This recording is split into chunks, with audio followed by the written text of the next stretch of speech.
My name is Ben Morgan, so I work for UK Trade and Investment. Thanks very much for coming. And what I want to talk about today really is just a bit about the program, about what UKTI does, and specifically the e-exporting program, but then really making it relevant to the fashion world and the agreements and the opportunities that we've already got in place around the world where UK companies can start exporting and selling their fashion goods into these new marketplaces. So, got my clicker here. So, e-exporting, it's a new government-led, government-funded approach. So, basically, the aim of it is to get UK companies exporting more. That's our aim. If UK companies are exporting more, then we're doing our job. And what we're focusing on is the online and the digital space, because of the huge growth potential there and the huge success that the UK already has, people like ASOS exporting overseas. And so we're working across the full range of consumer and retail companies to get the UK exporting more. So it's quite a new program. It's only been going 4 or 5 months. The team is all kind of industry people brought in by government to, so they've got the right experience and the levels of knowledge to be able to advise companies and make the right recommendations. So this is what I'm going to cover. Just be a short presentation. Please just shout out, ask questions, stop me at any time. More than happy to do that. So I'm just going to talk a bit more about the component parts of the program and what it is and what it can offer you. I'll bring in a little bit of research on e-commerce, which I think is interesting to the fashion world.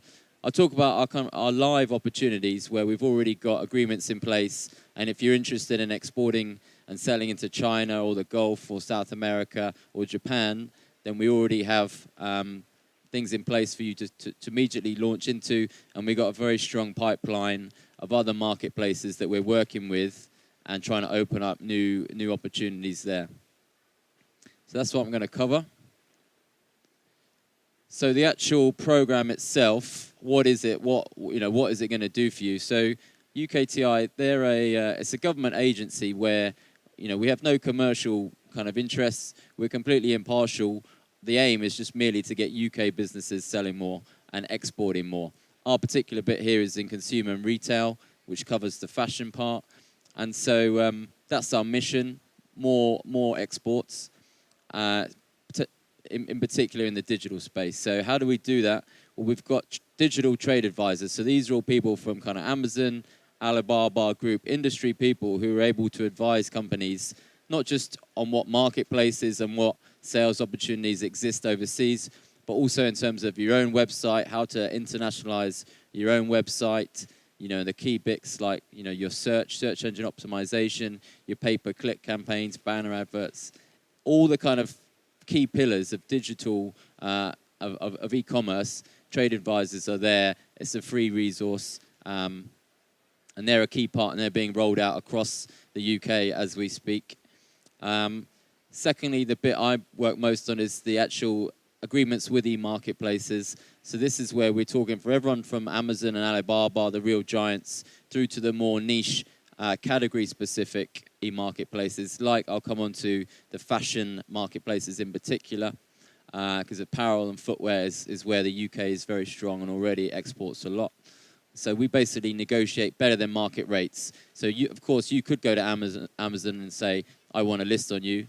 They'll say, fine. But where we're talking to ones overseas, we negotiate better than market rates. We'll say, look, we can bring you 50 UK companies, then they can do more of a marketing and a PR thing. And when we bring them on mass, there's huge economies of scale there.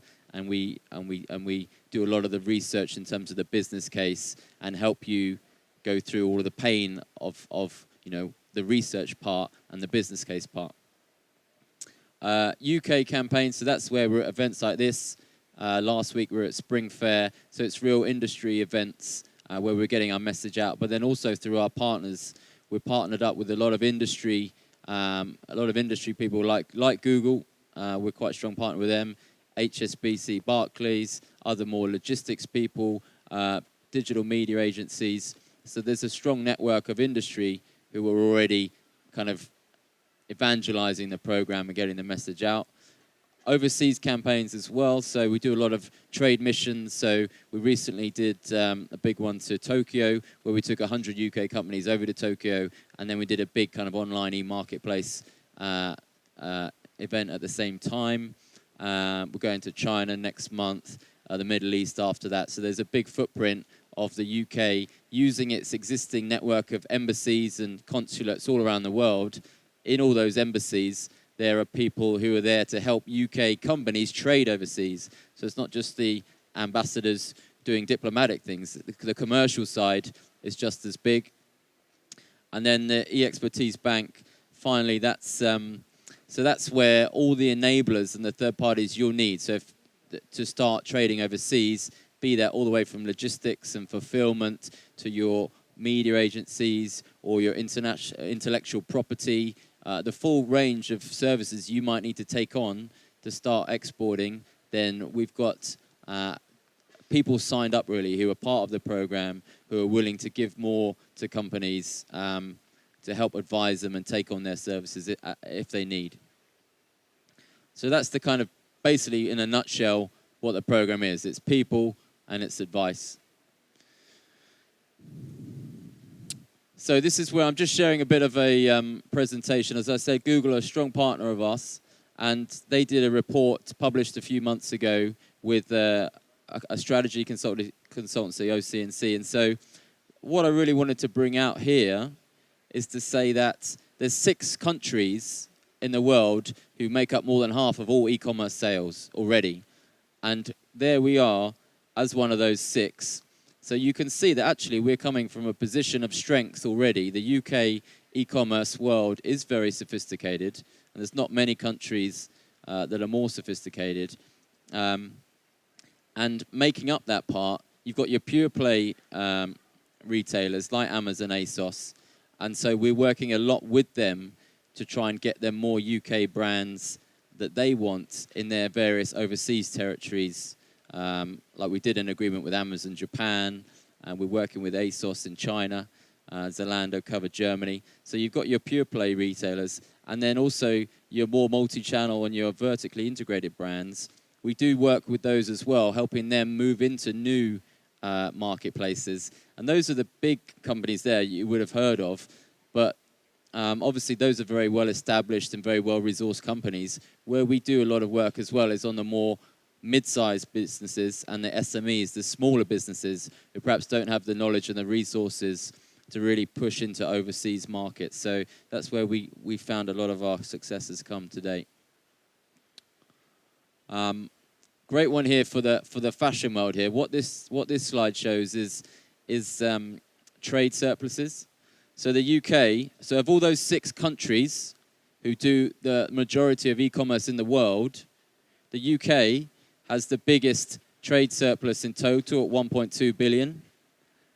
And that is predominantly made up from the fashion world. Our exports in apparel and footwear, fashion accessories, across not just these countries where we're exporting to the US and Germany, France in particular, but also out into Asia, into China and Japan, and also down into other markets like the Gulf and South America.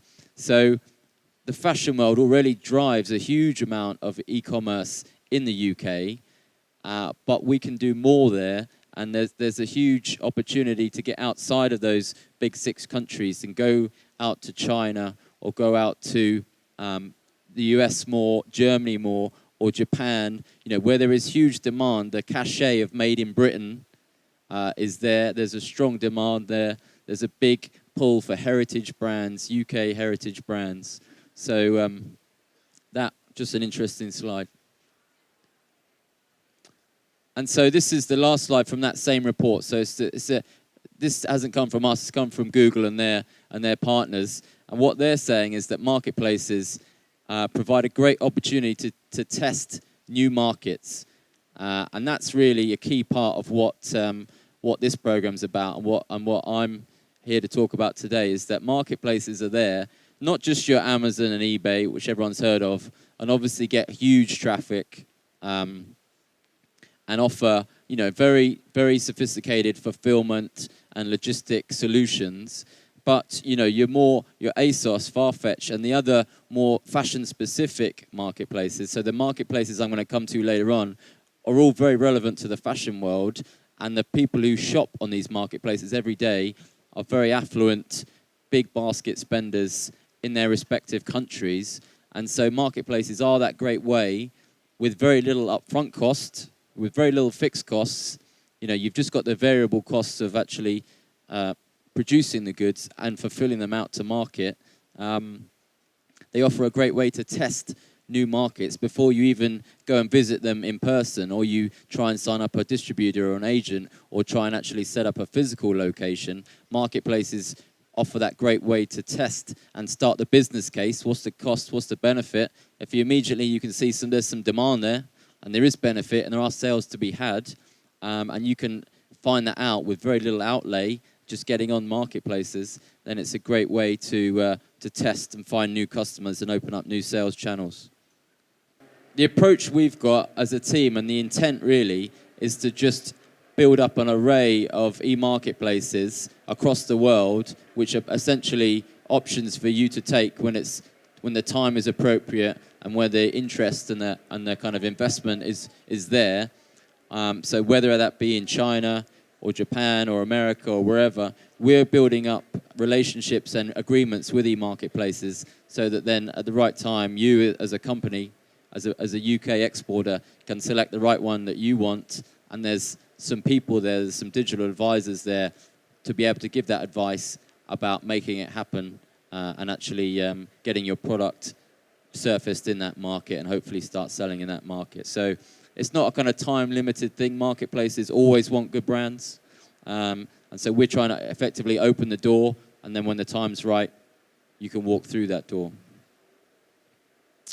And I guess a lot of what we do and I've been working on is we work very closely with the marketplaces and do as much of the research and the time-consuming bit and the negotiation of terms for you. So we can put a business case together, say, look, these are the costs, these are the benefits. We can find out about all the customs regulations, the sales tax, whether there's any duties. We'll research, what logistic partners you might need, if any, because a lot of these marketplaces offer a real kind of full service solution, and advice on minimum operating costs and what certain marketplaces like Tmall, in Alibaba, that you've got to be a big player to have the investment needed to get on there. But that's quite rare, actually. A lot of the marketplaces, the minimum investment up front is quite low, and the potential sales and the traffic of purchases that they get is significant. So that's what we kind of put in place to then assist that decision making in business.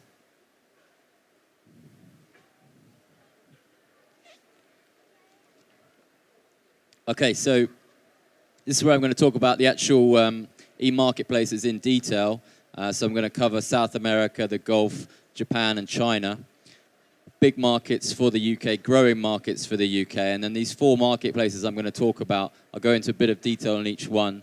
But essentially, it's all the same thing, where we've done an agreement with them. They're hungry for UK brands. They know there's existing demand for UK brands. And they want us to help them find companies, and we want the same thing. We want UK companies to start exporting overseas as well. So Mercado Libre, they're one of the 10 biggest marketplaces in the world. They're part owned by eBay, probably be fully owned by eBay in the future. And they cover the whole of South America. In addition, Mexico, in addition, Spanish-speaking America, which is a huge market, and Portugal as well. So these guys are fantastic, where to get your product into Brazil or Colombia or Ecuador or Peru, there's huge challenges there, not just from fulfillment and actually getting your products to the customer, because the postal system there is not very strong. So these guys have their own network of people. The sales tax is all different in all these countries. The import duties and the regulations is all different in all these countries. But Mercado Libre have the experience and the knowledge to be able to list your product once, and then they do all the adjustments so that you can sell in all these various countries. Huge financials there, which won't go more into, but 100 million users. They dominate the South American market by quite a long way. And this is the kind of thing they take care of. So transport, I mentioned, sales tax, very complex in South America. They'll translate your product listing, not just into Spanish and Portuguese, but the different types of Portuguese is different in Brazil to Portugal. And they'll do all of that. They take care of local returns and customer service in the local language, which is something, if you were to start selling into Brazil, would be a nightmare for you to set up yourself. And the logistics, they're so keen to invest and get UK brands on board. They're setting up a UK logistic hub. So you don't need to send your product to anywhere in South America. You send it to a place in the UK, and then from there, they can then fulfill to the end consumer anywhere in South America. So it's an extremely powerful method of entering the South American market with very little upfront. So what we've been able to negotiate is a 6-month commission-free trial period. Typically, depending on what category you sell in, will depend what commission you pay, but it'll be typically between 8, 10, 12%, and they are waiving that for 6 months. And so all you would have to decide is, what products, what SKUs you want to sell with them, sort out the necessary details, and then they would list it, translate it, and then it will be fulfilled from the UK. So a very strong proposition there. That should be going live next month, hopefully. We're going to start the process of onboarding companies. We've got about 60, 70 UK companies who are already shortlisted. Some big brands from kind of some brands like George from Asda, New Look, Superdry, some kind of mid brands like that are already on board for this, plus lots of smaller, more niche fashion players as well. So very strong proposition there from Mercado Libre in South America. China. So Shoe.com, they're a very strong fashion player. So they are the exclusive partner for a lot of very strong fashion brands like Ferragamo and other very strong Italian or UK fashion brands, where Shoe are the only e-commerce site in China that they deal with as an official reseller. Obviously, you'll find copycats all over Japan, but wrong China. But Shoe are very strong from not just looking after the brands they sell for, but then also the very fashion-conscious buyers who come to their site in very large numbers. So they're based in Shenzhen, just north of Hong Kong, and they have a very strong desire to bring on board more UK brands. They've actually just set up a London office, and they've actually done quite a lot of business here at Pure, signing up new brands to take to China. What we've been able to negotiate with them is a 3-month trial, effectively, where you don't even need to do all the back-end API links and all the back-end processing. They'll basically, with the brands, they'll work out what products they want to surface on the website. They'll do the translation and some marketing through their social media and email channels and just through the actual marketplace itself. And then 3 months down the line, if things are working out, they'll take it on to a more long-term business as usual. They'll do all the back-end integration so you can surface your stock and it's all real-time. Shoe are a fantastic one, and the Chinese market is so large.